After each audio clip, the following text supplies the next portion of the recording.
Push it. Push it. Pushy agents, cool or not cool? We're going to talk about it right now. Hear the pros and cons. Stay tuned.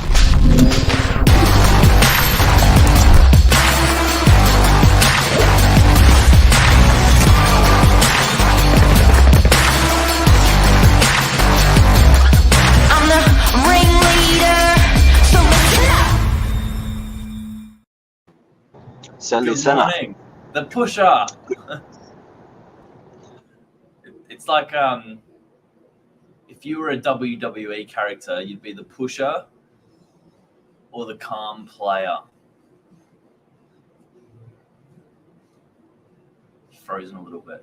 Morning, guys. We're talking about people signing contracts this morning. Obviously, it's a massive part of your buying journey.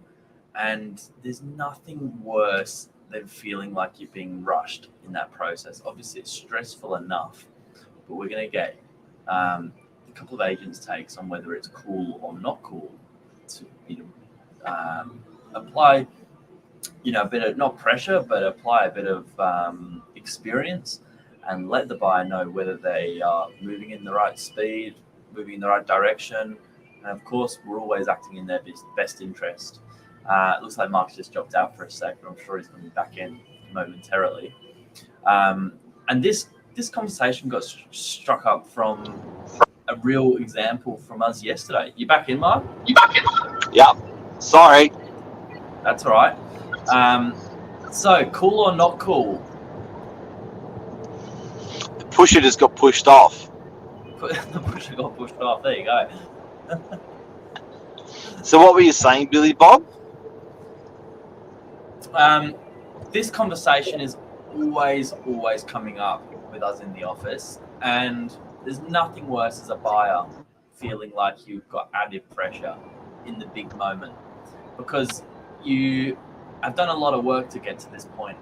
At the stage where you're about to sign a contract, you've obviously been through the home maybe once or twice. You've spoken with your broker. You've generally spoken with your conveyancer or your solicitor, done all your due diligence to begin with, and then got to the point where I'm ready to, pay my 0.25% deposit and either sign with a cool off or provide a 66W, which is a certificate that waives the cool off, and buy the property. That's when we mark this sold. But Billy, what's the difference between a pusher and a facilitator? Well, I think you got to read the room a little bit. However, we see transactions in maybe a slightly different lens and a bit of a different light, because we do it in volume. We sort of know what's around the corner when we know there's multiple parties interested, and the buyer that's had their offer verbally accepted, is then taking their time. So it is, I guess it's, you've got to read the room. Sometimes it's frustrating as an agent, but yes, that's exactly what you're there to do, facilitate the deal in the best way possible. But that's what agents are getting paid for, not just, locating a buyer and negotiating a price, but it's facilitating the sale. But when does it cross the line, when it becomes annoying and counterproductive when you're a purchaser? Or you could, another form of pushing could be getting people to sell their property and saying, hey, would you like to use this as your agent? And I just think there's a massive fine line in our industry that people hate. They don't like it when they're not being pushed, because the buyer feels like they're always trying to push it along and make things happen. It's like, why isn't the agent doing this? But they also don't like equally when they're being told, come on, like, hurry up.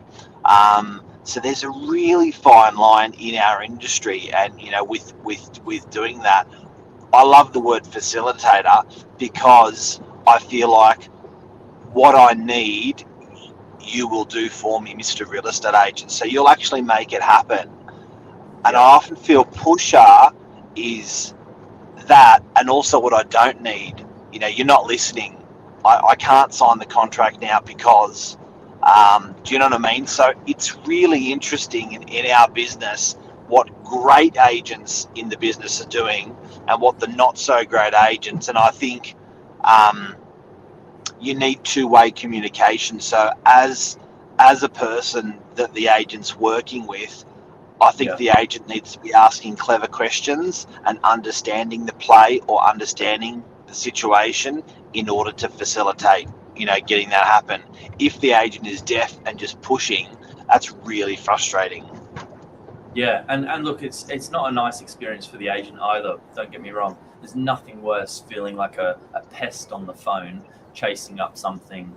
It's like pushing a big rock uphill. You just feel like it doesn't feel good. So you'd rather know, and you'd rather update, your clients with news, whether it's good or bad. What people get frustrated with is being left in the dark. And I really like what you said off air. It's actually okay to say yes and then no and then yes again, and it's actually okay to say no and then yes, and we work it out. You're not committed. It's transparent before you're signing the contracts, but delaying the news or just sort of switching off. That's where obviously the agent might get frustrated, and it's not so much for our sake, but just to keep our clients updated.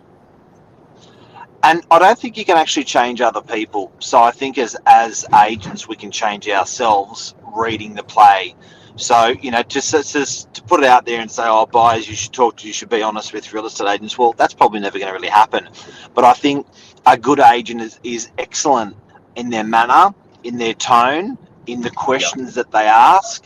I think when an agent is very candid with a purchaser or the person they're dealing with, I think you hold the mirror up a little bit and people are more candid with you.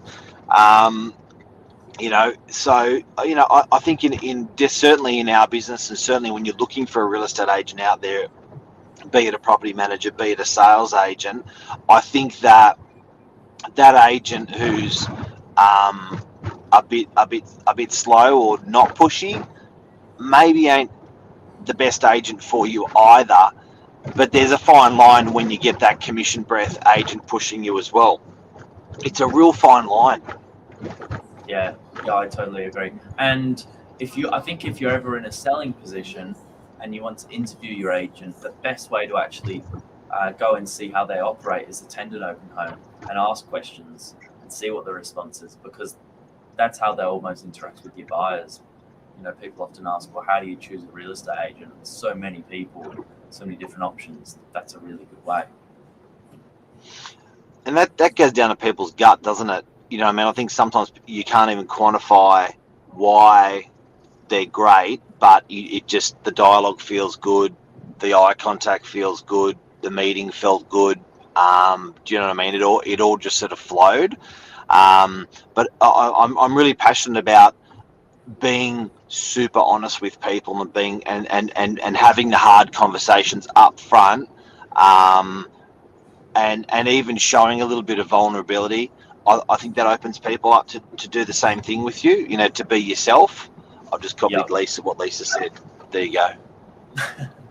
No, absolutely. That is our lesson for today. Real Estate 101, pushy real estate agents, getting people to sign contracts, cool or not cool. So where are we at on this? Are we cool or not cool? Are you cool or not cool, Billy? I'm cool with being a facilitator, not a pusher. Push people that want to be pushed and help them, but people that need time or need to take a step back, see how you can help them with that as well.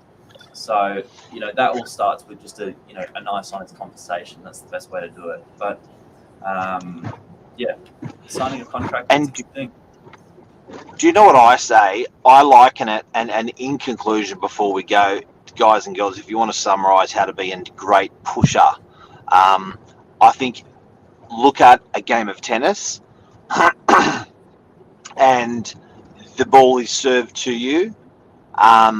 When you miss the ball and it's left on your side of the court and the person's going, come on, hit it back, that's really frustrating. when you whack the ball back, people like good game. So I think that, that you can always, it's always transparent, it's always easy. You don't miss the ball. It's like a good game of tennis. Play a good game of tennis in negotiation and everyone's happy. That's your job as a real estate agent. Nailed it. Boom. Have a great day. But what are you doing today, Billy? Today, big day actually, all the way through to 6 o'clock. And I got an open home at the end of the day, which is exciting.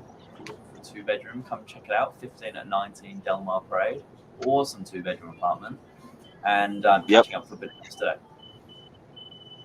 Solid. How's sales career going for you? I thought you were going to ask how's my skincare going. It's as good as my sales career. Yeah, I did a bit of work there this morning. You look a bit shiny on the top. That might be the lighting, to be fair, but thank you. I'll take it as a compliment. How's your sales career going? Yeah, it's good. It's good. Operating in DY, operating in the beaches, helping people in all price points. Love it.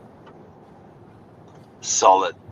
All right. Have a great day, mate. Everyone have a great day. If there's any real estate topics you'd like us to cover, or you want to shine light on, you let us know. It's a live show. We talk about it every day. So whack it in the comments and we'll educate you. We'll cover it. Sounds good. See you, bud. Cheers. See ya. Have a Bye good day. bye.